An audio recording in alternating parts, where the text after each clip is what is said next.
Electrical engineer और उसके दोस्त पर हथियार से लैस अपराधियों ने कई राउंड गोली फायरिंग की है, लगभग 10 राउंड गोली की। अब अपराधी खौफ खाएंगे, लेकिन खौफ छोड़िए साहब, यहां तो हर एक दिन मर्डर पे मर्डर हो रहे हैं। किस तरह हथियारों से लैस अपराधी आते हैं और ताबड़तोड़ गोलियां चलाने लगते हैं।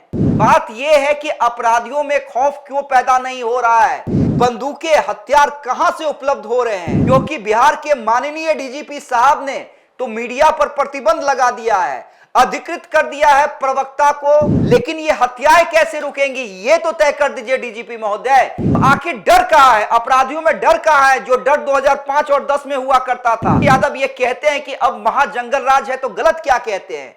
जब चिराग पासवान ये कहते हैं कि नीतीश की पुलिस से बिहार नहीं संभल रहा है और कितनी हत्याएं करवाएगी नीतीश की पुलिस, तो क्या गलत कहते हैं। देखिए, बिहार पुलिस लाख दावा करे कि बिहार में क्राइम कम हो रहे हैं और जो भी क्राइम हो रहे हैं उसका तत्काल प्रभाव से उद्भेदन कर दे रहे हैं, अपराधियों की गिरफ्तारी कर रहे हैं। देखिए, चंदन मिश्रा हत्याकांड जिसने सबको चौंका दिया कि जिस तरह पारस हॉस्पिटल में घुसकर कई शूटरों ने चंदन मिश्रा की हत्या कर दी, उसके बाद जिस तरह से पुलिसिया कार्रवाई हुई, उसके बाद लोगों को यह लगा, बिहार पुलिस को भी यह लगा कि अब अपराधी खौफ खाएंगे।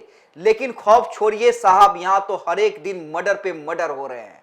जी हां, मर्डर पे मर्डर, कभी पटना में मर्डर, कभी बार में मर्डर और अब आरा में मर्डर। देखिए, चंदन मिश्रा वाले मामले में कल एनकाउंटर भी किया गया था, कई लोगों को गोली भी लगी थी, लेकिन फिर भी खौफ नहीं, अपराधियों के मन में खौफ नहीं है। खौफ क्यों नहीं है वो हम आपको बताएंगे, लेकिन उससे पहले बता दें कि आज फिर से कौन सी बड़ी घटना हुई है। देखिए, आज भोजपुर के बेलाउर गांव के समीप इलेक्ट्रिकल इंजीनियर और उसके दोस्त पर हथियार से लैस अपराधियों ने कई राउंड गोली फायरिंग की है, लगभग 10 राउंड गोली फायरिंग की गई है। उसके बाद इलेक्ट्रिकल इंजीनियर को गोली लगी, वो घायल हुआ और उसका दोस्त वहीं पे मर गया। वो तो शुक्र है कि इलेक्ट्रिकल इंजीनियर जो कि अपने बेटे के साथ मुंबई जा रहा था, वो किसी तरह अपनी जान बचाकर भाग गया। उसने बताया कि किस तरह हथियारों से लैस अपराधी आते हैं और ताबड़तोड़ गोलियां चलाने लगते हैं, और उसके दोस्त की मौके पर ही मौत हो जाती है और वो किसी तरह भाग जाता है। जिसकी मौत हुई है उसका नाम धर्मेंद्र कुमार है और उम्र महज 32 साल है। देखिए, हत्या के बाद, गोलीबारी के बाद लोगों में काफी आक्रोश भी देखने को मिला, और आक्रोश इस कदर था कि सबको लेकर लोगों ने जाम किया, उग्र प्रदर्शन किया। उसके बाद पुलिस भी मौके पर पहुंची और पुलिस छानबीन कर रही है। प्रथम दृष्टया यह जमीनी विवाद बताया जा रहा है, जैसा कि पुलिस वालों का कहना है, लेकिन बात तो है, बात यह है कि अपराधियों में खौफ क्यों पैदा नहीं हो रहा है, जैसा कि 2005 और 2010 में था। आखिर बंदूकें हथियार कहां से उपलब्ध हो रहे हैं।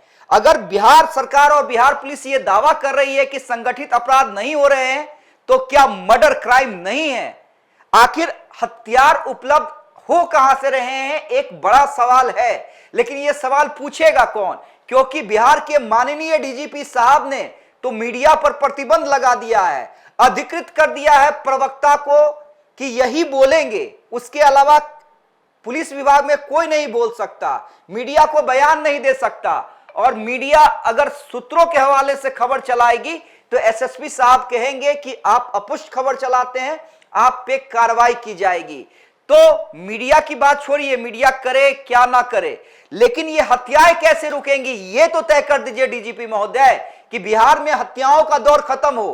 क्योंकि जिस तरह से पटना में गोपाल खेमका का मर्डर हुआ, बालू व्यवसायी का मर्डर हुआ, उसके बाद एक और ब्राह्मण व्यवसायी का मर्डर हुआ, उसके बाद पारस हॉस्पिटल में घुसकर जिस तरह से शूटर्स ने आपके नाक के नीचे पुलिस मुख्यालय के बगल में जिस तरह से चंदन मिश्रा की हत्या की, और उसके बाद पटना में फिर कल एक हत्या हुई और अब भोजपुर में, तो आखिर डर कहां है, अपराधियों में डर कहां है, जो डर 2005 और 10 में हुआ करता था।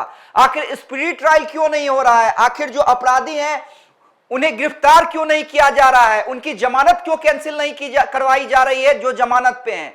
तो ऐसे में सवाल है कि आखिर हमारा बिहार जा कहां रहा है। क्या हम इसे जंगल राज नहीं कहेंगे, और जब तेजस्वी यादव ये कहते हैं कि अब महाजंगल राज है तो गलत क्या कहते हैं? जब चिराग पासवान ये कहते हैं कि नीतीश की पुलिस से बिहार नहीं संभल रहा है और कितनी हत्याएं करवाएगी नीतीश की पुलिस, तो क्या गलत कहते हैं? ये सवाल है, क्योंकि ये सवाल इसलिए है क्योंकि आज फिर से भोजपुर में इलेक्ट्रिकल इंजीनियर को गोली लगी है और गोली लगने से उसके दोस्त की मौत भी हो गई है।